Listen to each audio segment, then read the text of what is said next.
Hi there, in today's video we're going to show you how to do the basic change of a weed eater string.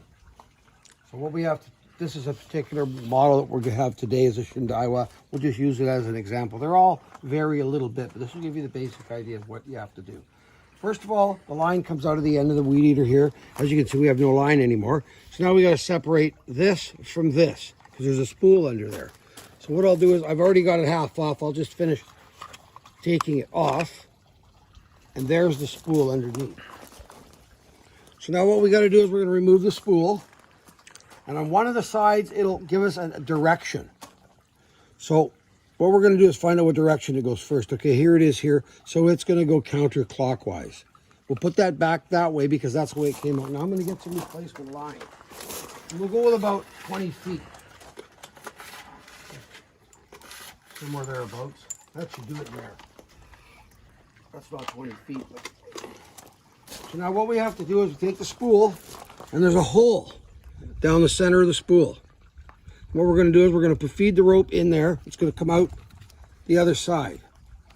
Then what we're going to do is we're going to equal these two pieces of, now one becomes two, right?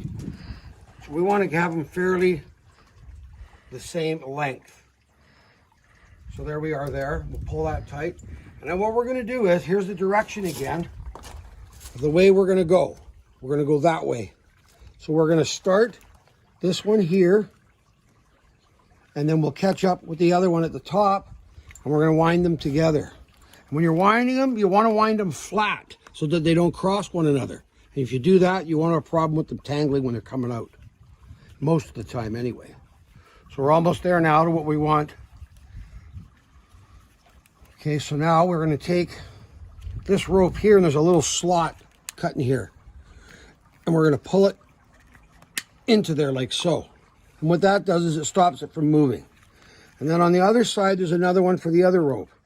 And we're going to take it, we're going to put it in too. So now we've taken, and we're going to put this back. Okay, and there's two, as you can see here, there's a groove here and a groove here. What we want to do is have the rope going in on either side. We won't push it all the way down right now because we don't want to push it out of where it's being held. Okay, there we go. Now we're down. We're going to take the cap and we'll put the cap back on. There's the cap, and we have two compressions here. So plastic that's got given it, and they sit inside these slots. So if you line those up and you push them down, I heard them click, you're done. And I was a little bit wasteful here, but what you normally want to do is make it fairly close to this length here. I'm a little long, but I don't want it clanging around, so I'll just cut them off. And now it should be ready to use.